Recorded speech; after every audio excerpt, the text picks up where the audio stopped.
फिराया पर आखिरकार घूम फिरकर नाम देवेंद्र फडणवीस पर ही आया। जी हां, तय हो गया है कि देवेंद्र फडणवीस ही महाराष्ट्र के मुख्यमंत्री होंगे। देवेंद्र सरिता गंगाधर राव फडणवीस तीसरी बार महाराष्ट्र की कमान संभालेंगे। बीजेपी विधायक दल की बैठक में फडणवीस को सर्वसम्मति से नेता चुन लिया गया है और अब महाराष्ट्र के मुख्यमंत्री के तौर पर देवेंद्र फडणवीस का राज्याभिषेक होगा।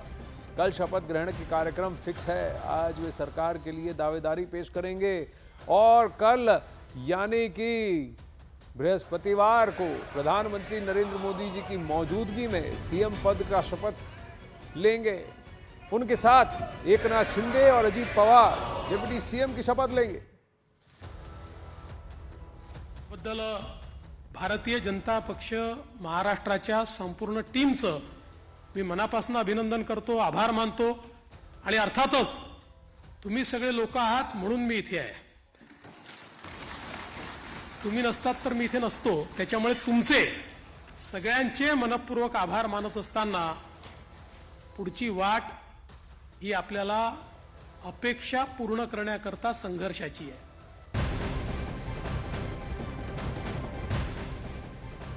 विधायक दल का नेता चुने जाने के बाद देवेंद्र फडणवीस ने विधायकों को संबोधित करते हुए उनका आभार जताया और महाराष्ट्र जनता को दंडवत प्रणाम किया और उन्होंने कहा कि मोदी हैं तो मुमकिन है और एक हैं तो सेफ हैं। उन्होंने कहा कि महाराष्ट्र में जनादेश के सारे रिकॉर्ड तोड़े गए हैं। इस बार बीजेपी का स्ट्राइक रेट महाराष्ट्र में 88% था। यह अप्रत्याशित है और जितनी सीटें बीजेपी ने जीती हैं उतनी सीटें किसी भी पॉलिटिकल पार्टी ने महाराष्ट्र के इतिहास में नहीं जीती हैं इस रेट पर और इस संख्या पर। तो संख्या तो भारी है ही, लेकिन साथ ही महायुति का जो परफॉर्मेंस है वो रिकॉर्ड तोड़ है। यहां तक आपको बता दें कि विपक्ष का नेता चुने जाने के लिए भी विपक्ष के पास इतने नंबर नहीं है कि नेता प्रतिपक्ष कौन बनेगा, किसी पार्टी के पास ये नंबर नहीं है। तो इस तरह की जीत, रिकॉर्ड तोड़ जीत, और इसका श्रेय देवेंद्र फडणवीस ने सीधा महाराष्ट्र की जनता को दिया।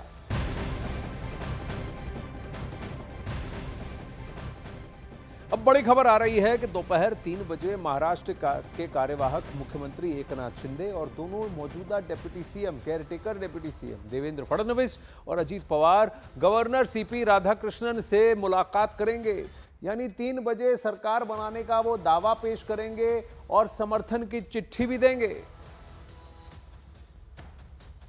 तो ये प्रतिक्रिया है, फॉर्मेलिटी है। 10 दिन लग गए, आराम से समय लिया, हर किसी से बातचीत करी गई, सारे पोर्टफोलियोज की बात हो गई है और हाँ, फेरबदल हुआ है, क्रम में परिवर्तन हुआ है, लेकिन नेता ये वही 3 हैं जिन्होंने पिछले 2.5 साल में महाराष्ट्र में कायाकल्प किया, काफी मेहनत की। तीनों कद्दावर नेता हैं, तीनों सख्त एडमिनिस्ट्रेटर्स हैं, तीनों का वर्चस्व अपनी अपनी जगह है और अपने अपनी पार्टी के अंदर इनका ओहदा काफी बड़ा है। और यही तिकड़ी फिर से वहां महाराष्ट्र के राजनीतिक पटल पर मंत्रालय में विराजमान होगी। हां, कुर्सी का थोड़ा फेरबदल है। एकनाथ शिंदे सीएम से डिप्टी सीएम और देवेंद्र फडणवीस दोबारा सीएम तीसरी बार बनेंगे। 54 उम्र की है, पार्षद 1992 में बने थे, 1997 में ये मेयर बने, काफी कम उम्र में मेयर बने, फिर पहली बार 1999 में एमएलए बने और महाराष्ट्र के बीजेपी अध्यक्ष वो 2013 में बने देवेंद्र फडणवीस, जहां उन्होंने संगठन को मजबूत करने का काम किया। 2014 में पहली बार वो मुख्यमंत्री बने और उस वक्त भी बीजेपी को अप्रत्याशित जीत थी। पहली बार 100 का आंकड़ा बीजेपी ने पार किया था 2014 में। 2019 में फिर से वो 100 का आंकड़ा पार हुआ था जब 104 मिले थे और अब तीसरी बार 2024 में भी 100 का आंकड़ा पार करके अप्रत्याशित 132 सीटें, 88% स्ट्राइक रेट। विवेक गुप्ता, एक बात बताइए, इतना सारा जलेबी की तरह क्यों घुमाया गया कि कौन मुख्यमंत्री बनेगा, फडणवीस होंगे कि नहीं, शिंदे नाराज हैं कि नहीं, ये क्यों? क्योंकि इन्होंने संगठन ने, महायुति ने इतना समय लिया या काफी सारी बैक चैनल टॉक्स हुई हैं, अटकलों में कुछ सत्यता भी थी?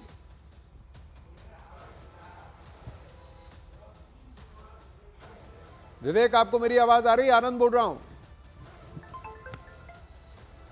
लगता है विवेक से संपर्क वहां टूट गया। ये कम्युनिकेशन गैप तो कहीं नहीं था, यही बड़ा प्रश्न है। पर सूत्र ये बताते हैं कि महायुति में कोई कम्युनिकेशन गैप नहीं था, इन तीनों में कोई कम्युनिकेशन गैप नहीं था। थोड़ा सा माजी आपको याद दिला दें, जिस दिन इन तीनों ने जीत के बाद साथ में प्रेस कॉन्फ्रेंस किया था, एकनाथ शिंदे बीच में बैठे थे, उनके दाईं ओर देवेंद्र फडणवीस, बाईं तरफ अजीत पवार और देवेंद्र फडणवीस के दाईं ओर प्रफुल्ल पटेल खड़े हुए थे।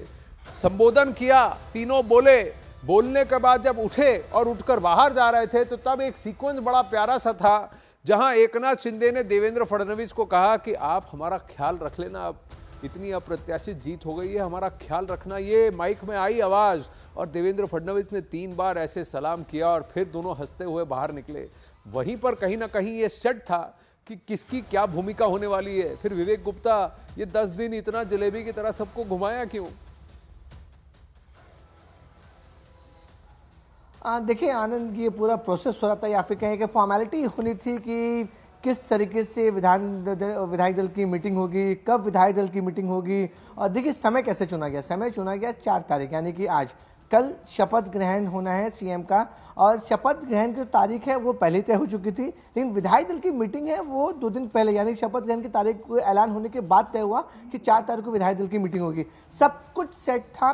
ये जो पूरा प्लान था वो 23 तारीख को ही पूरा क्लियर हो चुका था, जिस दिन नतीजे आए थे, जिस दिन महायुति को बीजेपी सिंगल लार्जेस्ट पार्टी बनी, 133 सीटें जीत कर सामने आई थी। उसी दिन ये सूत्रों से जानकारी मिल गई थी कि सीएम जो होंगे वो कोई और नहीं बल्कि देवेंद्र फडणवीस ही होंगे।